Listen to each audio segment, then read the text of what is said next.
নবীজি নূর না, আমরা নবীজি নূর এটারে বিশ্বাসী। সূরা মাইদার 15 নম্বর আয়াত, কদ জাআকুম মিনাল্লাহি নূর ওয়া কিতাবুল মুবিন, যে তোমাদের কাছে একটা কিতাব এসেছে আল কোরআন এবং একটা নূর এসেছে। নূর ইমাম ইবনে কাসির তাফসীর ইবনে কাসির উঠে দেখেন, এই নূর বলতে নবী মুহাম্মদ সাল্লাল্লাহু আলাইহি সাল্লামকে আল্লাহ বুঝিয়েছেন। তো নবীকে নূর আমরা মানি কি মানি না?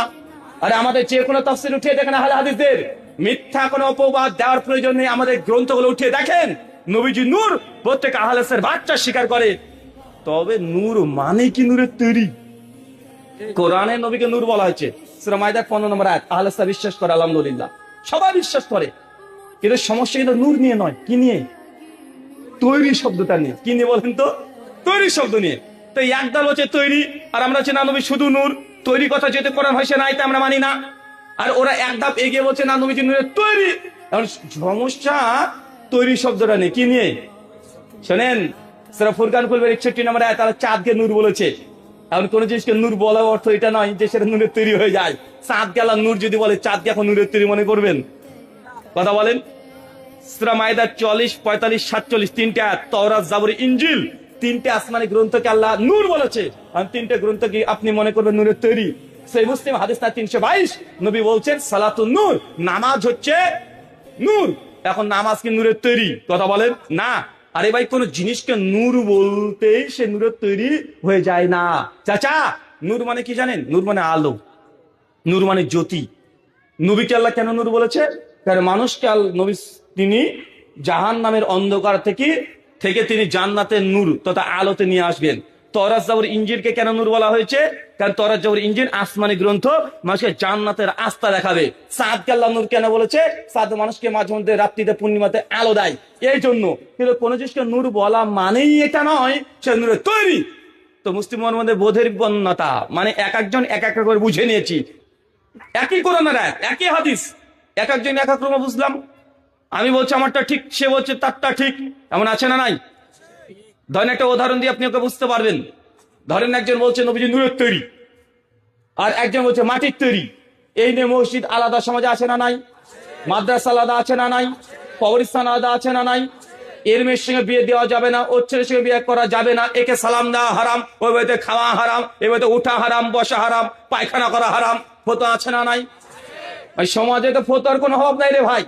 যেহেতু মানে তার সঙ্গে আমার মতের ভিন্নতা আছে, এই জন্য মানে এত দূর মতো ফতোয়া গড়তে শুরু করেছে। যদি আমি মানে তাদের যদি বলে যে ও যেহেতু আমার মতের না, তার ওর বাড়িতে যদি কোনো জমি থাকে, জমিতে যদি কোনো ফসল হয়, সে ফসল যদি ছাগলে খায়, ছাগলের পেটে যদি দুধ হয়, ও দুধ খাওয়া হারাম। মানে ফতোয়া এত দূর মতো চলে যায়, চিন্তা করতে পারছেন? আরে যে জায়গাটা মুসলমান মার খাচ্ছে, আজকে এত দামি দামি গরম গরম ফতোয়া নিয়ে আমরা মারামারি করছি। আমি গত বছর কয়েক বছর আগে বাংলাদেশে ফরিদপুর ওই অঞ্চলে প্রোগ্রাম করতে গিয়েছি, আর গোটা এলাকাতে পোস্টার ছাপিয়ে দিয়েছে। কমিটি বলছে যে আমরা পোস্টার ছাড়ছি মাত্র 2000, আর আপনার বিরুদ্ধে তারা বিরোধী পক্ষ ওরা পোস্টার ছাপিয়েছে কমপক্ষে 10,000। আর এলাকাতে যত জুমার মসজিদ ছিল সব মসজিদে প্রচার করে দিয়েছে। ভারত থেকে বক্তা আসছে, ব্রাদার আসছে, তারা হচ্ছে শুনবে না, হচ্ছে ইহুদির দালাল, খ্রিস্টানের দালাল। এখন আমি এখন প্রোগ্রামে গিয়েছি, অত সেটা তো বুঝিনি। প্রোগ্রামে গিয়েছি, কমিটি পক্ষ আমাকে তখন দেখছি যে খুব তাদের মনটা মরা মরা ভাব। আমি তো বলছি ভাই কি সমস্যা? আচ্ছা রহুল ভাই, আপনাকে মনে স্টেজকে তুলতে দিতে পারবো না। আচ্ছা কেন, কি সমস্যা? বলছে গোটা এলাকাতে আপনার নামে অপচার হয়েছে, পোস্টার নিয়ে এসে দেখাচ্ছে যে দেখেন আপনার বিরুদ্ধে পোস্টার। থানা থেকে ওসি সাহেব থেকে শুরু করে যারা যারা আছে সবাই চলে এসেছে। আমি তখন বললাম যে ওসি সাহেবকে একটু বলেন, আমি কথা বলতে চাই। তো উনি এসেছেন, ঘরে বসে আমরা কথা বললাম। কথা বলে আমি বললাম দেখেন, আমি আলোচনার শেষে কমপক্ষে 30 মিনিট প্রশ্ন উত্তর রাখি, কারণ আমি হচ্ছে মানুষ, আর আমি কথা বলতে গেলে আমার মধ্যে থেকে ভুল হতে পারে কি পারে না? আল্লাহ নবী বলছেন কুল্লু বানি আদম খাত্তাউন, প্রত্যেক আদম সন্তান ভুলকারী। যে আমি তিরমিজি হাদিস না 2499, শেখ আলবানী, শেখ সোহেব সনদ হাসান বলেছেন। তা আমার দ্বারা ভুল হতে পারে, 1 ঘন্টা আলোচনা করে ভুল হতেই পারে। এই জন্য 30 মিনিট আমার আলোচনার শেষে প্রশ্ন উত্তর পর্ব থাকবে। আমাকে স্টেজে তোলেন, যদি কোনো সমস্যা হয়, যারা বাধা দিচ্ছে তাদের প্রশ্ন করার সুযোগ দেওয়া হবে ইনশাল্লাহ। যতক্ষণ সমাধান না হবে আমি কথা দিচ্ছি স্টেজ থেকে আমি যাবো না। ওসি সাহেবের এই কথাটা আমার খুব পছন্দ হয়েছে ওনার, ওটা আপনি ঠিক বলেছেন। উনি যখন ফোর্স দিয়ে স্টেজে তুলে দিলেন, আলোচনা করলাম 1 ঘন্টা ব্যাপী, বিভিন্ন আলোচনা, কিন্তু আলোচনাতে কোনো মতভেদী কোনো বিতর্কিত বিষয় নিয়ে আলোচনা করিনি, স্বাভাবিক আলোচনা করেছি আমল আখলাক নিয়ে। আলোচনার শেষে দেখছি বড় বড় উঁচু টুপি পরা হুজুররা মাইকের কাছে একদম বুখারী মুসলিম আবু দাউদ মাথায় বগলে তুলে নিয়ে গুজে নিয়ে চলে এসেছে, লাইন দিয়ে দাঁড়িয়ে। আমার আলোচনা শেষ, আমি যে প্রশ্ন করেন, প্রশ্নতে প্রথমেই একজন হুজুর এসে বলছে সালাম টালাম কিছু দেয়নি, মানে ওহাবিকে সালাম দেওয়া যায় না, সালামও দেয়নি, না দেওতে হুজুর বলেন নবীজি নূরের তৈরি না মাটির তৈরি? প্রশাসন সব দাঁড়িয়ে আছে চতুর্দিকে, বলেন নবীজি নূরের তৈরি না মাটির তৈরি? আমি তখন একটু বাঁকা, তো আমি তখন বললাম যে ভাইজান আমি তো এই বিষয়ে প্রশ্ন আলোচনাই করিনি, আমি দর্শকে বলছি এই বিষয়ে কি আমরা আলোচনা করেছি? তো না, তো এই বিষয়ে প্রশ্ন কেন করলেন? বলছে আপনি বলবেন নবী নূরের তৈরি না মাটির তৈরি?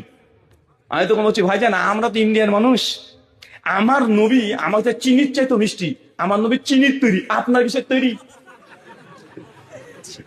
যখন এই কথা বলেছি উনি তখন আর কি রে, বলছে আমরা ইন্ডিয়ান মানুষ, আপনার বাংলাদেশিরা কিসের তৈরি মনে করেন?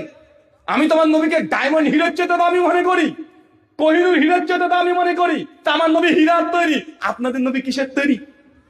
উনি তখন বলছে আপনি কিন্তু ঠিকঠাক উত্তর দিচ্ছেন না। আমি বললাম যে দেখেন ভাই, আমি জানি আপনি কি উত্তর শুনতে চাচ্ছেন, কারণ আপনার মূল উদ্দেশ্য ইসলাম জানা না, আপনার উদ্দেশ্য হচ্ছে সমস্যাকে বেশি বেশি তৈরি করা, এই আলোচনা সভাকে বাতিল করে দেওয়া, এটা আপনার মূল উদ্দেশ্য। শোনেন, নবী কিসের তৈরি এটা যতটা না গুরুত্বপূর্ণ, তার চেয়ে গুরুত্বপূর্ণ হচ্ছে এইটা, ধরেন আজকে আপনি মাহফিল শুনতে এসেছেন আমাদের এখানে, বাড়িতে আপনার স্ত্রীকে রেখে এসেছেন, চাচা আপনার বাড়িতে দেখছে থানা থেকে কিছু পুলিশ গিয়েছে, নক করেছে, চাচি গেট খুলেছে, কে? পুলিশ। কাকে চাই? আপনার স্বামী বাড়িতে আছে? জি না, উনি তো নেই, উনি মাহফিল শুনতে গিয়েছে। ও আচ্ছা, উনি আসলে বলবেন আগামী কাল যেন দ্রুত থানাতে দেখা করে।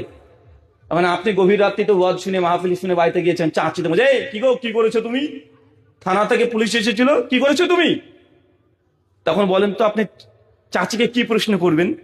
এই পুলিশটা কেমন দেখতে গো, কি খেয়ে এসেছিল, কফি লম্বা, ফর্সা না কালো, মোটা না শুকনা? এই প্রশ্নগুলো করবেন না? প্রশ্ন করে কেন এসেছিল, কি প্রশ্ন করবেন? আরে পুলিশ কি খেয়ে এসেছে, কি পড়েছে, কফি লম্বা, এটা আমার জানার দরকার নেই রে বাবা। আরে আমার জানার দরকার পুলিশ কেন এসেছে, তো নবী কিসের তৈরি, চিনির তৈরি না লোহার তৈরি, নূরের তৈরি না মাটির তৈরি, এটা না যতটা গুরুত্বপূর্ণ, গুরুত্বপূর্ণ হচ্ছে এইটা নবী কেন এসেছিল, তিনি কি নিয়ে এসেছিল, কেন কি দিয়ে গেছে, তিনি কি চাইতেন, এটা আমাদেরকে জানার দরকার। আর নবীজি বলেছেন কোন পুরুষ মহিলা টাকনা নিচে জামা করতে ঝোলায় মাকাদমিনা নার, তার থাকার জায়গা জাহান্নাম। হয়তো হুজুর তার প্যান্ট এত মানে ঝুলছে, নোংরা সব পরিষ্কার করে নিয়ে চলে যায়। এখন তুমি নবীজি নূরের তৈরি না মাটির তৈরি কি করবি রে ভাই, কি করবে? আরে নবী কি নিয়ে এসেছে, কেন এসেছে, এটা আলোচনা না করে নবীজি কিসের তৈরি এটা নিয়ে মারামারি। আল্লাহ সুবহানাহু ওয়া তাআলা এদেরকে তুমি বোঝার তৌফিক দান করে, আমিন।